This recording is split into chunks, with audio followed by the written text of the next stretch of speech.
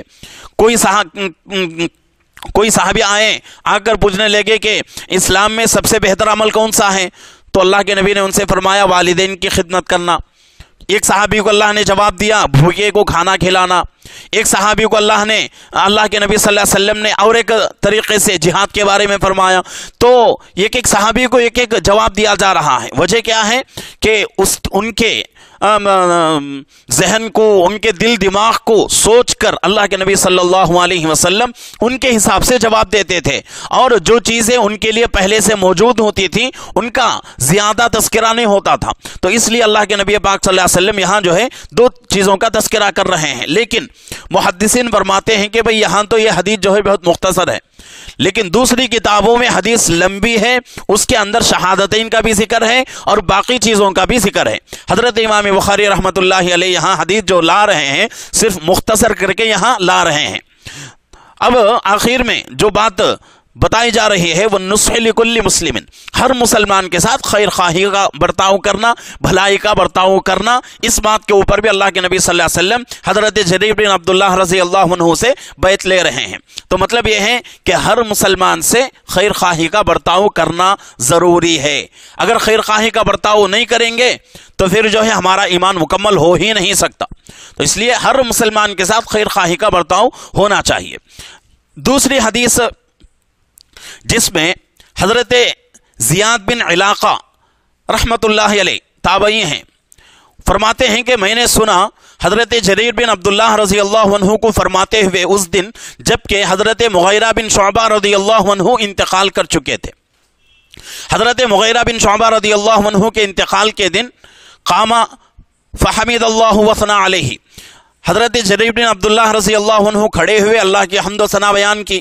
وقال اور فرمایا علیکم باتقاء اللہ وحدہ لا شریک لہ، تم اس اللہ وحدہ لا شریک لہ سے ڈرتے رہو، والوقار والسکینۃ، وقار اور سکونت اختیار کرو، حتی یأتیکم امیر، یہاں تک کہ تمہارے درمیان امیر آ جائے، فإنما یأتیکم الآن، یہاں تک کہ وہ امیر آتا ہی ہوگا، ثم قال پھر فرمایا استعفو امیرکم، تم کیا کرو اپنے امیر کے بارے میں مغفرت چاہو اللہ سے دعا کرو کہ اللہ رب العزت ہمارے امیر کی مغفرت فرمائے۔ اور اس کے بعد حضرت جریر بن عبداللہ رضی اللہ عنہ فرماتے ہیں فإنہ کان یحب العفو، اس لیے کہ تمہارے امیر ایسے تھے، یعنی کون؟ حضرت مغیرہ ابن شعبہ رضی اللہ عنہ کے بارے میں یہاں بیان ہو رہا ہے۔ ان کا انتقال ہو چکا، وہ کسی جگہ کے امیر تھے، تو ان کا انتقال کے بعد حضرت جریر بن عبداللہ رضی اللہ عنہ کھڑے ہو کر یہ باتیں بیان کر رہے ہیں، اس لیے کہ وہ معاف کرنے کو پسند کرتے تھے، ان کی ایک صفت تھی معاف کرنا، تو اس لیے تم کیا کرو ان کے حق میں بھی معافی کی اللہ سے دعا کرو۔ اب اس کے بعد یہاں ثم قال، اس کے بعد پھر فرمایا اما بعد، حمد و صلات کے بعد اب یہاں سے جو ہے حدیث کے الفاظ بیان ہو رہے ہیں فإنی اتیت النبی صلی اللہ علیہ وسلم، میں اللہ کے نبی صلی اللہ علیہ وسلم کی خدمت میں حاضر ہوا، قلت ابایعک علی الاسلام فشرط علی والنصح لکل مسلم، اللہ کے نبی صلی اللہ علیہ وسلم کی خدمت اقدس میں پہنچا، اللہ کے نبی صلی اللہ علیہ وسلم سے کہا، عرض کیا کہ اے اللہ کے نبی اسلام کے اوپر میں آپ کے ہاتھ سے بیعت ہونا چاہتا ہوں۔ تو اللہ کے نبی صلی اللہ علیہ وسلم نے شرط رکھی، کیا شرط رکھی؟ وَالنُّصْحِ لِكُلِّ مُسْلِمٍ، شرط یہ رکھی کہ تم ہر مسلمان کے ساتھ خیر خواہی کرو گے تو میں کیا کروں گا؟ بیعت دوں گا، اور اسی شرط کے اوپر اللہ کے نبی صلی اللہ علیہ وسلم نے مجھے بیعت دی، فَبَایَعْتُهُ عَلَى هَذَا، اور اسی بات کے اوپر میں نے کیا کیا؟ اللہ کے نبی صلی اللہ علیہ وسلم کے ہاتھ پر بیعت کر لیا، مسلمان ہو گیا۔ وَرَبِّ هَذَا الْمَسْجِدِ، اس مسجد کے رب کی قسم۔ اب بعض حدیثوں میں ورب الکعبہ، ورب ہذا کعبہ، یا یہ اس طرح کے ملے جلے الفاظ آتے ہیں، یعنی کہ رب کعبہ کی قسم، اس طرح کے۔ تو یہاں جو ہے صرف مسجد کا لفظ آ رہا ہے ورب ہذا المسجد، اس مسجد کے رب کی قسم، تو مطلب یہ ہے کہ حضرت جریر بن عبداللہ رضی اللہ عنہ کعبے کی طرف اشارہ کر کے کہہ رہے ہیں کہ رب کعبہ کی قسم انی لناصح، میں تمہارا کیا ہوں، تمہارا میں ناصح ہوں، تمہیں اچھی چیز کی طرف دعوت دینے والا ہوں، میں تمہارا بہترین ناصح ہوں۔ ثم استغفروا ونزل، اس کے بعد پھر حضرت جریر بن عبداللہ رضی اللہ عنہ استغفار فرمایا، استغفار کرتے ہوئے نیچے اتر گئے۔ اب یہاں جو ہے حدیث کو سمجھنا ہے کہ حضرت مغیرہ بن شعبہ رضی اللہ عنہ ایک صحابی ہیں، بڑے صحابی، اور کسی علاقے کے امیر تھے، آپ کو امیر بنایا گیا، اس کے بعد آپ کا انتقال ہوا، تو اس زمانے میں اس وقت اسی شہر میں حضرت جریر بن عبداللہ رضی اللہ عنہ بھی موجود تھے۔ تو عام طور سے کسی ایک بڑے کا انتقال ہو جاتا ہے تو اس کے انتقال کے بعد فتنے پیدا ہو جاتے ہیں، لڑائیاں ہو جاتی ہیں، انتشار پیدا ہو جاتا ہے کہ بھئی اس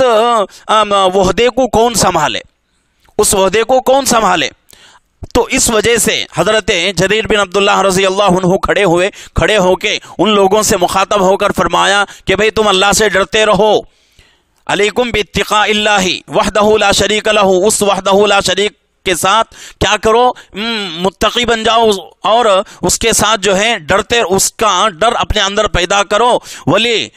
والوقاری والسکینتی۔ اور یہاں دوسری بات حضرت جریر بن عبداللہ فرما رہے ہیں کہ وقار اور سکون کے ساتھ رہو، وقار اور سکون اختیار کرو، ایسا نہیں کہ بھئی ہمارے امیر انتقال کر چکے ہیں، اب امیر کون بنے گا، امارت کو لے کر ہم لڑتے رہیں، جھگڑتے رہیں، یہ اچھی بات نہیں ہے۔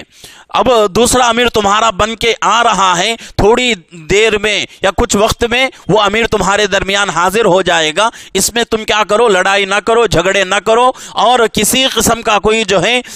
فتنہ نہ کرو، کسی قسم کا کوئی اختلاف نہ کرو۔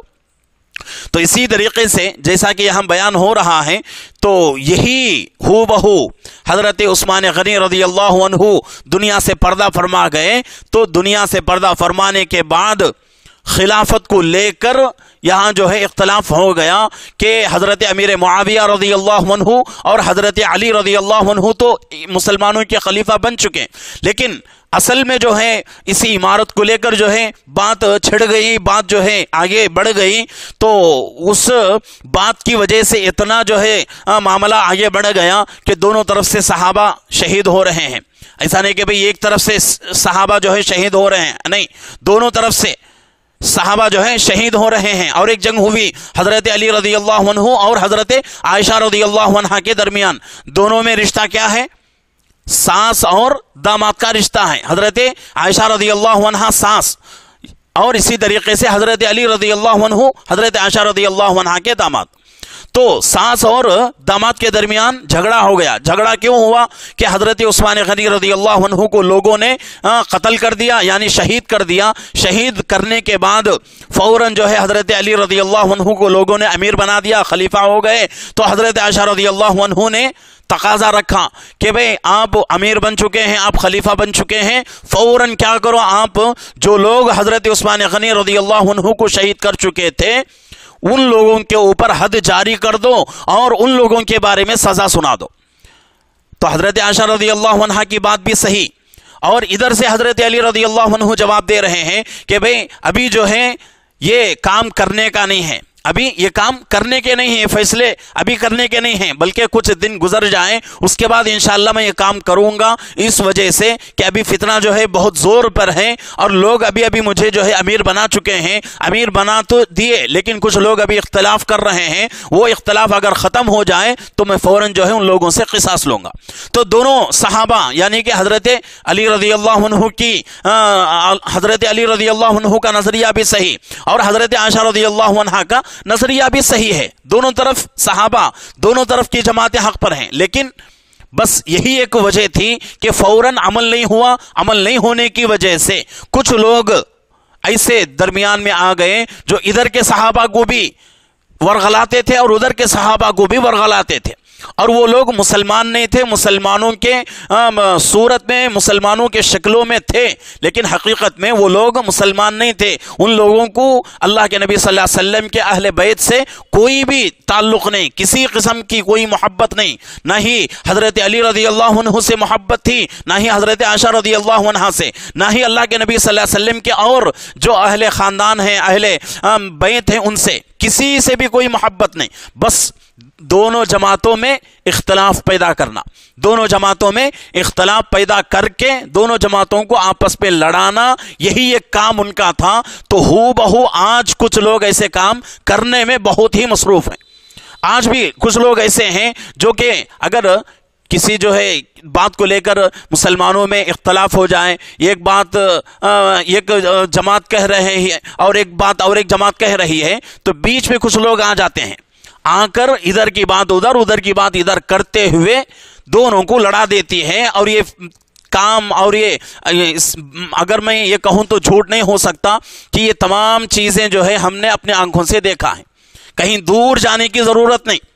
کہیں دور جانے کی ضرورت نہیں، اپنے ہی شہر میں ہم نے کئی واقعات ایسے دیکھ چکے ہیں۔ اور اتنی بات ہے کہ ہم جو ہے جو پیچھے گزر چکے ہیں واقعات، ان کو ذہن میں نہیں رکھتے، جو ہو گیا اس کو بھول جاتے ہیں۔ ایسا طریقہ، یہ طریقہ نہیں ہے، بلکہ پیچھے جو ہم نے دھوکہ کھایا ہے اس دھوکے کو کبھی نہیں بھولنا چاہیے۔ اللہ کے نبی صلی اللہ علیہ وسلم حدیث میں فرماتے ہیں کہ مسلمان کی شان یہ نہیں ہے کہ مسلمان ایک ہی سوراخ سے دو مرتبہ ڈسا جائے، دو مرتبہ مسلمان دھوکہ نہیں کھا سکتا۔ ایک مرتبہ دھوکہ کھا لیا تو بس دوسری مرتبہ مسلمان جو ہے ہوشیار ہو جاتا ہے۔ تو آج کل کچھ لوگ ایسے ہیں جو مسلمانوں کے جماعتوں میں کچھ چیزوں کو لے کر نظریات الگ الگ ہیں، ان کی نظریات الگ، ان کے نظریات الگ۔ حلال حرام کا کوئی مسئلہ نہیں، کسی بھی چیز میں حلال حرام کا کوئی مسئلہ نہیں رہتا، بس چھوٹی چیزیں مکروہات میں، سنتوں میں اختلاف ہوتا ہے، تو بیچ میں کچھ لوگ آ جاتے ہیں، آ کر جو ہے اتنا اس کو جو ہے بڑا چڑھا دیتے ہیں کہ دونوں میں لڑائیاں ہو جاتی ہیں، فساد ہو جاتا ہے، جھگڑے ہو جاتے ہیں۔ تو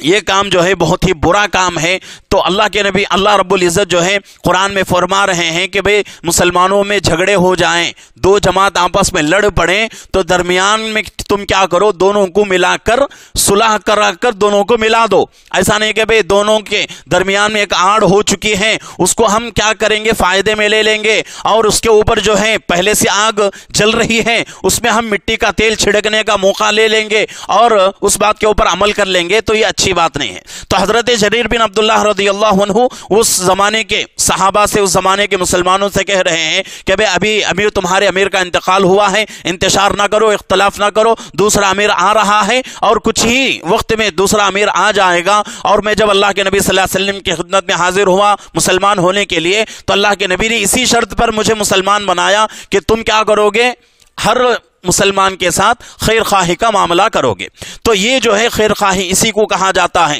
لڑائیاں کرانا، جھگڑے کرانا، یہ خیر خواہی نہیں ہے۔ کسی دو مسلمانوں میں جھگڑا ہو رہا ہے تو درمیان میں پڑھ کر دونوں کے ساتھ خیر خواہی یہی ہے کہ بھئی اس کو بھی سمجھائیں، اس کو بھی سمجھائیں، اور درمیان سے اس لڑائی کو ختم کر دیں۔ یہی جو ہے مسلمان کے ساتھ خیر خواہی ہے۔ اللہ رب العزت سے دعا ہے کہ اللہ رب العزت ہم تمام کو